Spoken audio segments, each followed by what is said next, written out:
This tutorial is about V-folds. They're one of the most important mechanisms in pop-up design. And so I'll just start by talking about the materials that we're going to be using in this tutorial. So most important is the card. This is 160 GSM photocopy card. And you can use heavier card, or you can even use heavy cartridge paper. But in this case it's 160 GSM. The other materials is glue, very important. The best glue is solvent-based adhesive. Water-based will work. The problem with water-based is it goes off more slowly, so it's harder to work with, and it also tends to buckle the card, so you don't get such pleasing results. You can also use stick glue, and stick glue is very clean, very quick, very easy, and for making rough dummies it's absolutely fine. But if you make a pop-up that you want to last, that's important to you, stick glue tends to dry out, crack, and then your pop-ups will fall apart. The other thing you need is a pair of scissors. Any scissors will do. Card, glue, scissors. That's all you need in this tutorial and most of the others. So all pop-ups need a base. And so we start by just folding a sheet of card in half. Crease it really thoroughly. I can't overemphasize how important it is to crease the card. So we'll fold it back on itself, crease it again. This is your base. There are three principles in pop-ups. The first principle is that every pop-up must span a gully, and the first gully is the spine fold down the middle of the base.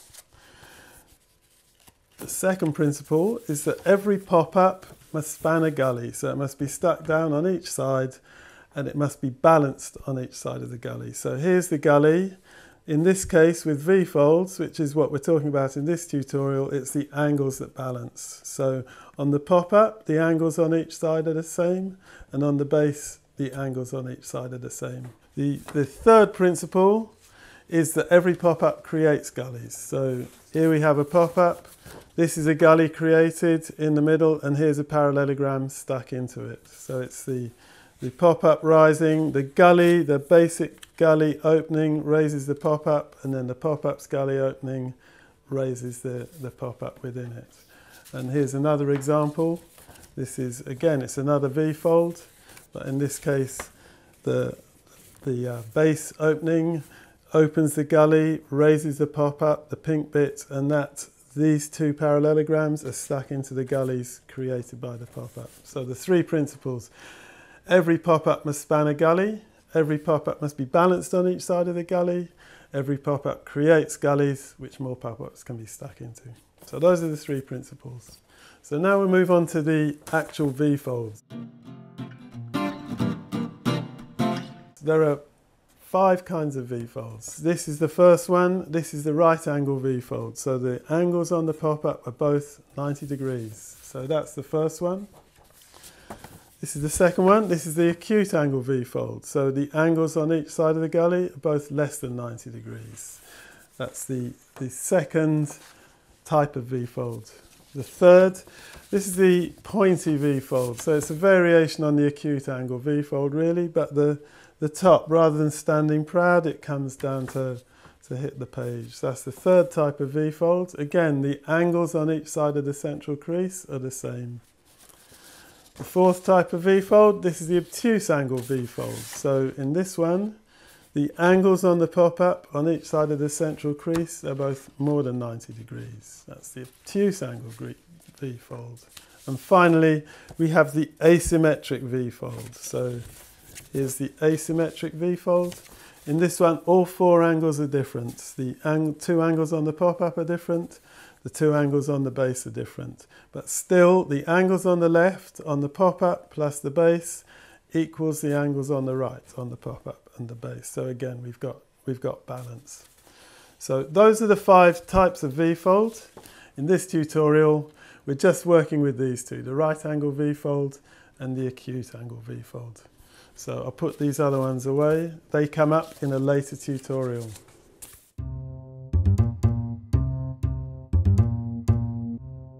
So we'll start by making one. We'll make a right angle V-fold. So we take a base sheet, folded, thoroughly creased, then we'll take another sheet of cards to make the actual pop-up. Let's try a pink piece here. Just cut it in half by eye. Doesn't really matter. Fold it in half. Crease it thoroughly. Fold it back on itself. I can't overemphasize how important it is to thoroughly crease all the folds on pop-ups. And then we want the angles on each side. This is going to be your pop-up, standing up like this on your page. And so we need the angles on each side to be equal. So in this case, we fold it shut and fold some creases onto the bottom. And again, crease them well. And then you have to cut out the corner. So from that point where the creases converge, you just cut out that angle and cut off that bit. So you've got these gluing tabs this shape. And now you've cut that piece out, you can fold these back individually and crease them really thoroughly. So that's that one. And this one. Okay, so we've got our pop-up piece and the angles each side are matching. So we know we've got balance there. Now we need to stick it to the page. The way these V-folds fold down, they fold down in the direction that the V is pointing. So this one is going to fold down this way. So it needs to be near the front of your page. And then the angle that you stick it to the base, it can be anything you like. You can have a shape like this where it's really tight, close together, or you can open it up wider and wider. You can go as wide as you like. It mustn't be at 90 degrees to the spine. If it's 90 degrees to the spine, the whole thing can just fold down. So it's got to be less than 90 between the central gully and where it's gluing to the page. And the way you glue these, just start by gluing one tab. So we put a bit of glue on it. Smear it right to the fold. I use my little finger so as not to get glue on my other fingers, so I can still use all the other fingers to make things. Line up the central gully of the pop-up with the central gully of the base. Stick that bit down and just make it firm. Now you put glue on the other tab.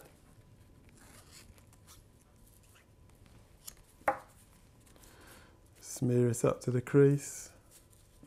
The edges aren't really important in pop-up. It's always the creases. You need to smear the glue right up to the crease. Any measuring you do, always to the crease. Fold it shut.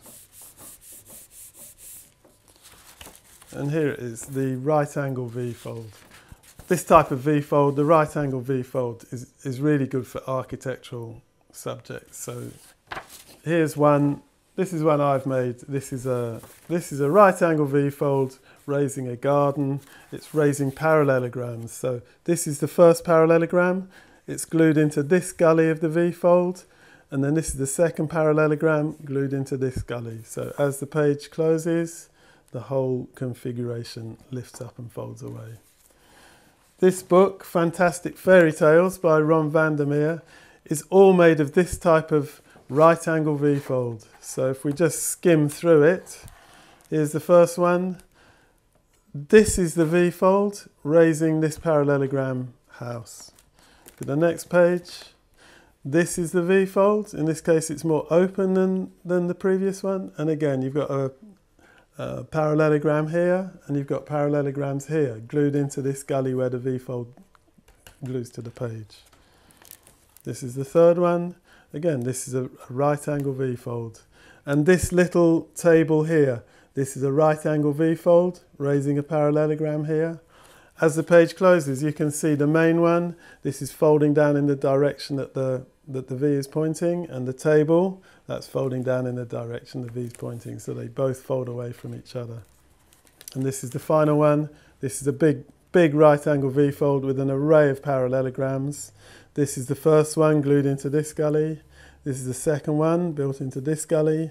This is the third one built into this gully. As the page closes, the whole sleeve folds away.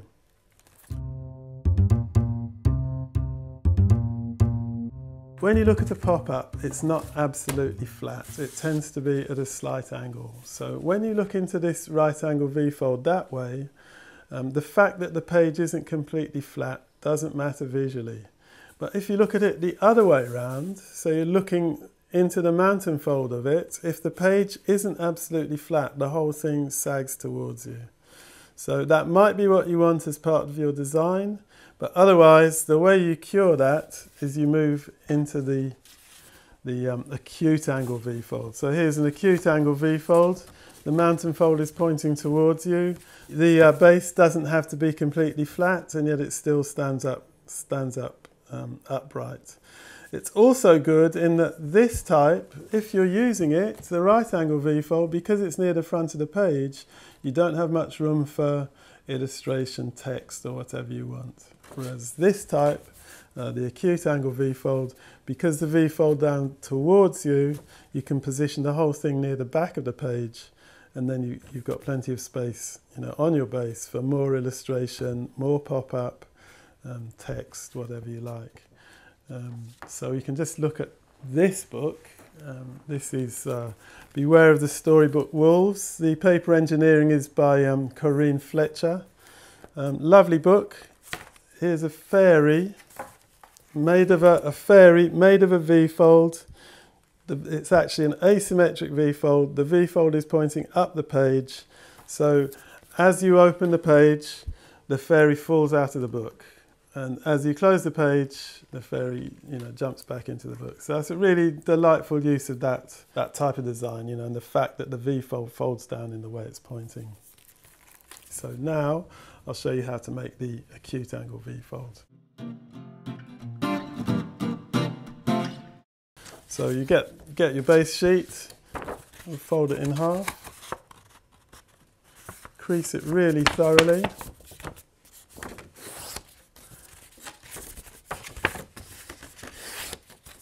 Again and again.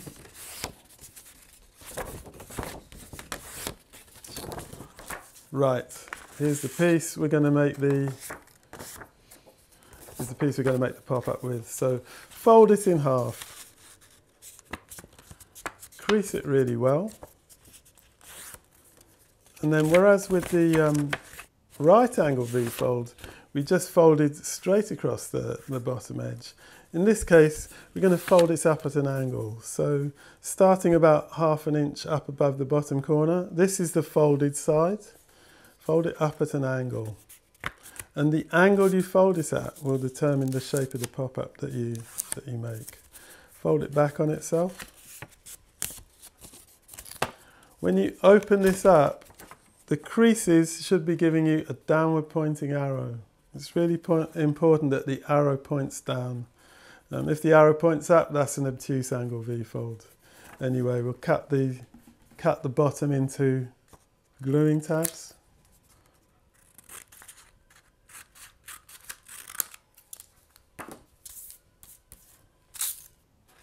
Right.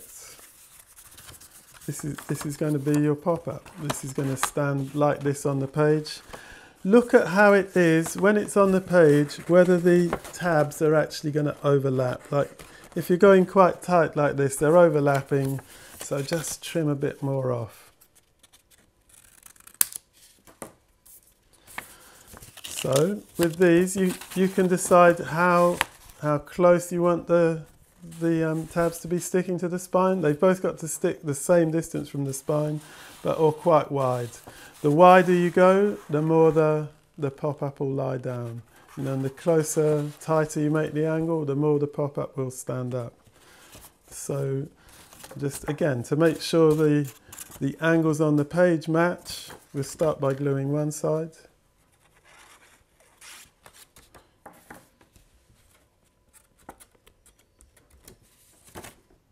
So this is gluing up near the top of your page. So you stick down one side, make sure the central crease is lined up with the gully of the base. So here it is. fold it into its closed position. Put glue on the other tab. I'm making a mess here.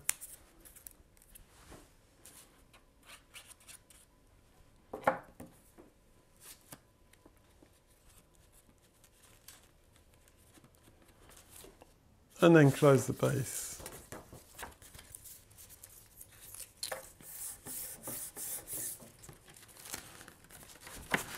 Here it is, the Acute Angle V-fold. So the thing to understand with these, to control it, if you want the V-fold to stand up more, either you make the angles on the base smaller, or you make the angles on the pop-up bigger. If you want it to lie down more, either you make the angles on the base bigger, or you make the angles on the pop-up smaller. And that's really key. So now we'll just look at a few examples of how these pop-ups are used. Here's one. This is the red bit. The red bit is an Acute Angle V-fold, and it's got a couple of tabs cut into the top, and that's holding this raising up this blue bird. So the whole thing folds down forwards as you close it. Here's another example. This is an Acute Angle V-fold, raising a figure. We've got a couple of counterfolds built into the gullies where it joins the page, and those are what raise up the arms. And we'll just have a look at a couple of books. So this one is Sarge in Charge, and in this one, if you look at this is the V-folds are here. You can see there's a V-fold underneath. Maybe looking at it sideways on, you can see there's a pair of V-folds, and they're actually raising a whole series of parallelograms. And the V-fold folds away in the direction it's pointing. So the V-fold is pointing up the page. So as you open it, it's pretty good the way it makes all the figures come down. So this is V-folds used to raise parallelograms. Here's another example here. This is Planes of the Aces, designed by, I think it's Keith Mosley. And this is the V-fold, and it's raising up this the plane. The plane is completely made of parallelograms. So this is the V-fold. This is the gully. The parallelograms are built into that gully. It's a whole array of parallelograms being raised up vertically as the page opens. Great bit of design, that one. And then finally, there's a couple here. There's Monster Island.